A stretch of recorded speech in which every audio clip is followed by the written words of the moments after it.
السلام علیکم ورحمۃ اللہ وبرکاتہ۔ ربیع الاول کا مہینہ شروع ہوتا ہے تو ایک بحث بہت زیادہ زور و شور سے ہونے لگتی ہے کہ جلوس نکالنا چاہیے کہ نہیں نکالنا چاہیے، جھنڈے لگانا چاہیے کہ نہیں لگانا چاہیے، میلاد کے پروگرام ہونا چاہیے کہ نہیں ہونا چاہیے۔ جو لوگ یہ کہتے ہیں جلوس نکالنا چاہیے، وہ کہتے ہیں کہ جلوس تو نبی کے سچے عاشق رسول ہونے کی نشانی ہے۔ جو لوگ جلوس نہیں نکالتے ہیں وہ یہ کہتے ہیں کہ ہم سچے عاشق رسول ہیں۔ اور جو لوگ جھنڈے لگاتے ہیں وہ کہتے ہیں کہ جھنڈا لگا دیا ہم نے اور وہاں بھی اب جلے گا، وہاں بھی پریشان ہوگا۔ اور جو لوگ جھنڈے نہیں لگاتے ہیں وہ کہتے ہیں کہ بھائی ہم جھنڈے نہیں لگا رہے ہیں۔ تو ایک بڑا بحث والا ماحول ہو جاتا ہے۔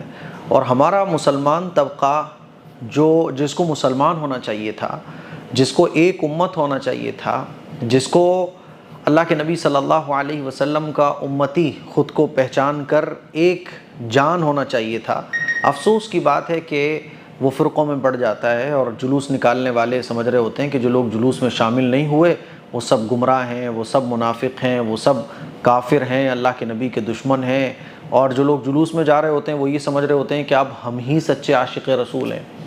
اس سلسلے میں کیا صحیح ہے کیا غلط ہے، میں بس ایک واقعہ چھوٹا سا آپ لوگوں کو سنانا چاہتا ہوں، اور اس واقعے کو سنا کر جو بات مجھے سمجھانی ہے امید ہے کہ آپ لوگ سمجھ جائیں گے۔ ہمارے والد صاحب ایک مرتبہ ایک جگہ پر گئے تو وہاں پر 4-6 لوگ بیٹھ کر جھگڑ رہے تھے، بحث کر رہے تھے، مباحثہ کر رہے تھے۔ ایک کہہ رہا تھا کہ رفع الیدین کر کے نماز پڑھنا چاہیے، ایک کہہ رہا تھا کہ نہیں رفع الیدین نہیں کرنا چاہیے، ایک کہہ رہا تھا نہیں جلوس نکالنا چاہیے 12 ربیع الاول پر، ایک کہہ رہا تھا کہ جلوس نہیں نکالنا چاہیے۔ اسی پہ جھگڑا چل رہا تھا۔ وہ کہہ رہا تھا کہ بریلوی ہونا سچے عاشق رسول کی نشانی ہے، ایک کہہ رہا تھا نہیں میں تو اہل حدیث ہوں، اہل حدیث ہی برحق ہوتے ہیں۔ تو یہ 4-6 لوگوں کے بیچ میں بڑا جھگڑا چل رہا تھا، ڈیبیٹیبل ماحول تھا بہت۔ تو ہمارے والد صاحب جب پہنچے تو والد صاحب سے وہ لوگ کہنے لگے کہ ہمارے والد صاحب کو بابا جی کہتے ہیں، پوچھنے لگے کہ بابا جی اچھا یہ بتاؤ کہ ہم میں سے کون صحیح ہے، کون حق پر ہے، اور آپ کو کیا صحیح لگتا ہے؟ تو ہمارے والد صاحب نے ان سے یہ کہا کہ سارے مسئلوں کو چھوڑو، آپ ساری چیزوں کو چھوڑو، پہلے یہ بتاؤ کہ پہلا کلمہ کس کو ٹھیک سے یاد ہے؟ تم سناؤ وہی کلمہ۔ پہلے سے پوچھا وہ کلمہ طیبہ نہیں ٹھیک سے سنا پایا، دوسرے سے پوچھا وہ بھی کلمہ طیبہ ٹھیک سے نہیں سنا پایا، تیسرے سے پوچھا وہ کلمہ طیبہ ٹھیک سے نہیں سنا پایا، 4-5 میں سے کسی کو کلمہ بھی یاد نہیں تھا۔ پھر پوچھا ان سے کہ اچھا بتاؤ کہ نماز کے واجبات کتنے ہیں؟ پھر ان سے پوچھا کہ اچھا بتاؤ نماز کے فرائض کتنے ہیں؟ پھر ان سے پوچھا اچھا بتاؤ غسل کن کن چیزوں سے ٹوٹ جاتا ہے، نجاست حقیقی اور حکمی کس کو کہا جاتا ہے؟ موٹی موٹی چیزوں کو جب پوچھا تو ان میں سے ایک بھی آنسر نہیں دے پا رہا تھا۔ تو والد صاحب نے ان کو سمجھایا کہ کلمہ تمہارا ٹھیک نہیں ہے، باتیں دوسرے کو کافر اور منافق اور جنتی اور جہنمی بنانے کی چل رہی ہیں، کلمہ ہمارا ٹھیک نہیں ہے، اور بات ہم اپنے آپ کو سچے عاشق رسول کہلوانے کے خواہش مند ہیں، ہم سمجھ رہے ہیں کہ مجھ سے بڑا عاشق رسول کوئی نہیں۔ بالکل آج بھی صورتحال یہی ہے کہ ہم جلوس کریں یا نہ کریں، لیکن جو دین کی بنیادی چیزیں ہیں وہ آج ہمیں پتہ نہیں ہے۔ سچے عاشق رسول ہونے کی نشانی کیا ہے؟ اللہ کے نبی صلی اللہ علیہ وسلم نے ارشاد فرمایا کہ جو شخص یہ چاہتا ہے کہ وہ مجھ سے محبت رکھے تو اس کو چاہیے کہ وہ میری سنتوں سے محبت رکھے۔ اللہ کے نبی نے یہ نہیں بیان فرمایا کہ جو جلوس میں جائے گا وہ سچا عاشق رسول ہے، اللہ کے نبی نے یہ نہیں بیان فرمایا کہ جو جلوس میں نہیں جائے گا وہ سچا عاشق رسول ہے، یہ نہیں حضور نے فرمایا کہ جو جھنڈا لگائے گا وہ عاشق رسول ہے، جو جھنڈا نہیں لگائے گا وہ عاشق رسول نہیں ہے۔ اللہ کے نبی نے اصول بتایا کہ جو میری سنتوں سے محبت کرے گا وہ مجھ سے محبت کرنے والا کہلائے گا۔ میرے عزیز بھائیوں میری بہنوں، ہمیں یہ بات سمجھنا چاہیے، جلوس میں آپ جا رہے ہو یا نہیں جا رہے ہو، خدا کے لیے ہم اور آپ دوسروں کو کافر منافق کہنے کے بجائے، دوسروں کے ایمان پر انگلی اٹھانے کے بجائے ہم اس بات پر فوکس کریں، ہم اس بات پر فکر کریں کہ میں کتنا اچھا ہوں، میں کتنا سنتوں پر عمل کر رہا ہوں، میں کتنا دین پر عمل کر رہا ہوں۔ یاد رکھیے گا فرقہ واریت کا ایک ہی علاج ہے، اور فرقہ واریت کا وہ علاج یہ ہے کہ ہر ایمان والا اپنے آپ پر محنت کرے، نہ کہ دوسروں پر، یعنی دوسروں پر انگلی اٹھانے کے بجائے خود پر انگلی اٹھائے کہ میرے اندر کتنی برائیاں ہیں، میرے اندر کتنی گندگیاں ہیں، میں کتنا دین پر عمل کرتا ہوں۔ آج ہماری پرابلم یہ ہے کہ ہم خود کیا ہیں اس کی ہمیں فکر نہیں ہے، دوسرا کیا ہے اس کی ہمیں خوب فکر ہے۔ تو آپ جلوس میں جاؤ یا مت جاؤ، جھنڈا لگاؤ یا مت لگاؤ، ہمیں یہ دیکھنا ہے کہ میں نبی علیہ الصلوۃ والسلام کی سنتوں پر کتنا عمل کر رہا ہوں. نماز اگر میری چھوٹ گئی تو جلوس میں نے پورے دن کیا، یہ جلوس کسی کام نہیں آئے گا، کیونکہ میں نے تو نماز چھوڑ دی. اللہ کے نبی کا جو حکم ہے اسی کو میں نے چھوڑ دیا. اللہ کے نبی کی آنکھوں کی جو ٹھنڈک ہے اس کو ہی میں نے چھوڑ دیا. اب میں جلوس میں نہیں گیا لیکن کام میرے سنت کے خلاف، زندگی میری سنت کے خلاف گزر رہی ہے.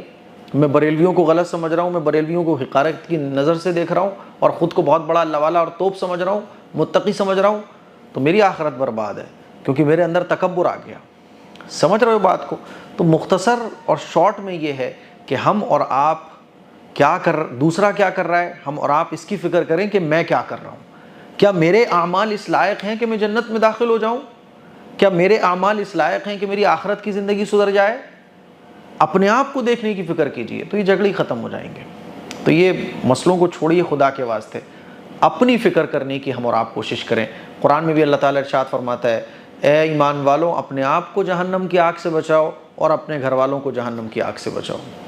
اسی لیے خدا کے واسطے یہ فرقہ واریت اور آپس میں گروہ اور آپس میں فرقوں میں بٹنا، اس کو چھوڑو یار. اپنی فکر کرو، اپنے گھر والوں کی فکر کرو. اس کلپ کو شیئر کرو. السلام علیکم ورحمۃ اللہ وبرکاتہ. ایک بہترین تلبینہ جس کو اگر آپ ایک بار یوز کر لیں گے تو پھر آپ اسی کے فین ہو کر رہ جائیں گے.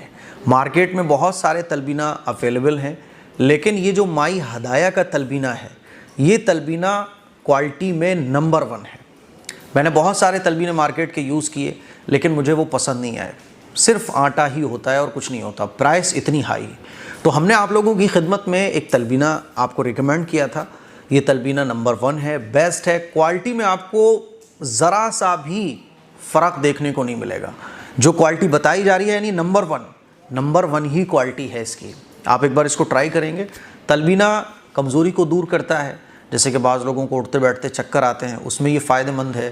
کیلشیم کی کمی، وٹامن کی کمی، فائبر کی کمی اور بھی جتنی طرح کی باڈی میں، خاص طور پر ان لوگوں کے لیے جن کو کمزوری ہے، ویکنیس ہے، طاقت کی کمی ہے، جلدی ہاف جاتے ہیں، جلدی جو ہے نا تھک جاتے ہیں، تو ان کے لیے تلبینہ بیسٹ ہے. تلبینہ ایک ڈش سمجھ لو آپ، جیسے ہم لوگ کھیر کھاتے ہیں نا، تو جیسے سویٹ کھاتے ہیں تو بالکل اسی طرح سے تلبینہ ہوتا ہے. آپ اس کو دودھ میں پکائیے، کھیر کی طرح آپ اس کو کھانے کے بعد میٹھے کے طور پہ یا کبھی بھی جب آپ کو من کرے کھا سکتے ہیں. کوئی دوائی نہیں ہے، یہ ڈرائی فروٹ سے بنی ہوئی ایک پاؤڈر ہے جس کو دودھ میں ڈال کر کھیر کی طرح بنا کے پھر سرو کیا جاتا ہے. تو تلبینہ اگر آپ خریدنا چاہتے ہیں تو آپ اس نمبر پہ کانٹیکٹ کریں اور اپنا آرڈر بک کرائیں. تھوڑا سا آرڈر ڈیلے ہو سکتا ہے، کوئی بھی پرابلم ہو تو آپ اسی نمبر پہ کال کر سکتے ہیں. اور اگر پھر بھی آپ کو کوئی پرابلم فیس کرنا پڑ رہی ہے تو آپ askmqasmi@gmail.com پر میل کر سکتے ہیں. یہ تلبینہ آپ کو اتنا پسند آئے گا کہ آپ اس کے علاوہ پھر کسی اور تلبینے کو پسند نہیں کریں گے. کوالٹی اس میں بھر بھر کے رکھی گئی ہے. ڈرائی فروٹس کا یہ خزانہ ہے تلبینہ، ٹھیک ہے. تو ایک بار اس تلبینے کو ضرور یوز کیجیے گا. انشاءاللہ آپ بولو گے یار مفتی صاحب آپ کا بہت بہت شکریہ کہ آپ نے یہ تلبینہ ہمیں ریکمینڈ کیا. جلدی آرڈر کیجیے گا. السلام علیکم ورحمۃ اللہ.